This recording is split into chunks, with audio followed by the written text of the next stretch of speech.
All right, let me tell you about a company that looked at the typical startup rulebook, the one that says raise a ton of cash, burn it all on ads, and grow at any cost, and then just threw it right in the trash.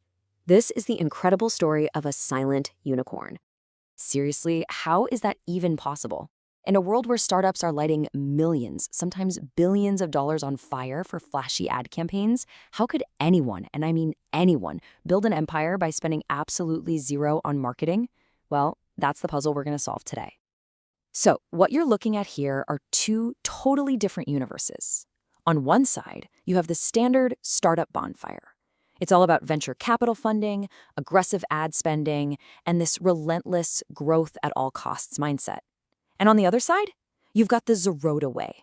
Bootstrapped, meaning they funded themselves, zero ads, and a crazy focus on being profitable from the moment they opened their doors. And that brings us to the company that pulled this off, Zerodha. We're calling them the anti-startup startup for a good reason. They got to the top by doing the exact opposite of what every expert and investor was telling everyone else to do. Just think about that for a second. While their rivals were dropping massive amounts of money on huge sponsorships and splashy ads, Zerodha was just building, quietly, patiently, without any of the hype. They completely ignored the industry's obsession with marketing, and honestly, that turned out to be their secret weapon. Now, to really get why Zerodha's idea was so game-changing, you have to understand what the world was like before they came along. Before 2010, the Indian stockbroking industry felt like a game that was completely rigged against the little guy, the everyday person. And the biggest problem was this thing called percentage brokerage. Basically, every time you bought or sold a stock, the broker took a percentage of the total amount. So for a small investor, those fees could literally eat up any profit you made. It was a massive wall keeping normal people out. Yeah, the message was loud and clear. The stock market was an exclusive club. The platforms were clunky, the fees were sky high, and if you weren't a big shot, you pretty much weren't invited. But then, everything changed. A revolution sparked by two brothers, Nithin and Kamath. They saw this broken system and came up with a fix that was so simple it was genius. Even their name, Zerodha, is a combination of zero and rhoda, which is Sanskrit for barrier. Their entire mission was right there in the name, zero barriers. And this is the bombshell they dropped on the industry. Just look at these numbers. If you were buying stocks to hold them for a while, a traditional broker might hit you with a fee of 1,000 rupees.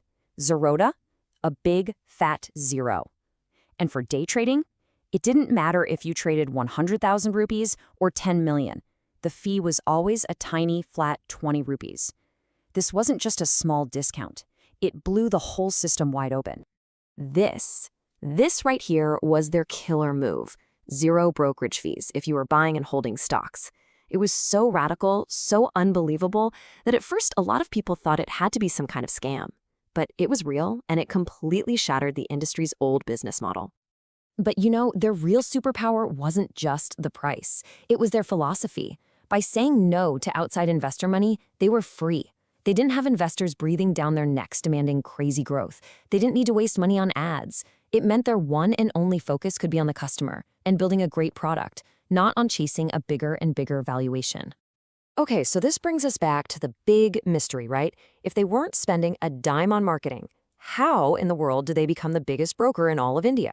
Well, the answer is an absolute masterclass in growing organically. Their growth engine had three main parts. First, a product so good that it basically sold itself.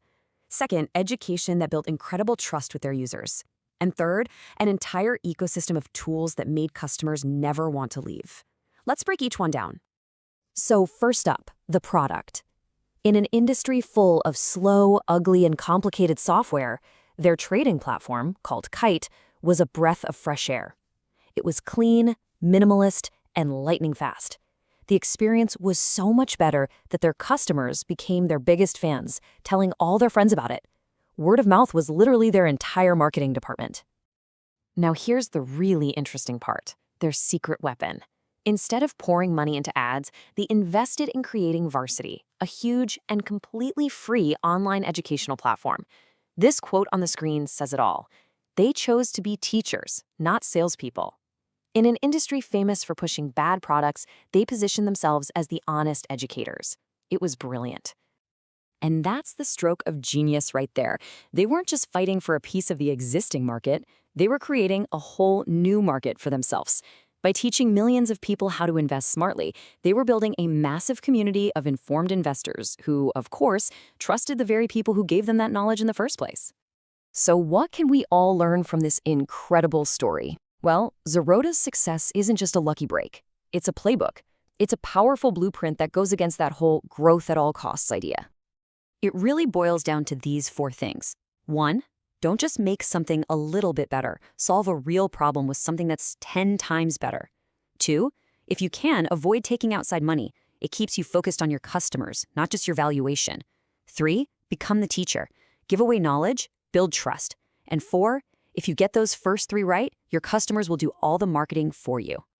And all of this leaves us with a pretty big question to think about. Is the Zerodha story just a rare exception, a complete one-off? Or have they just shown all of us a new, smarter, and more sustainable way to build a company that's meant to last? It's definitely something to chew on. For more breakdowns like this one, make sure you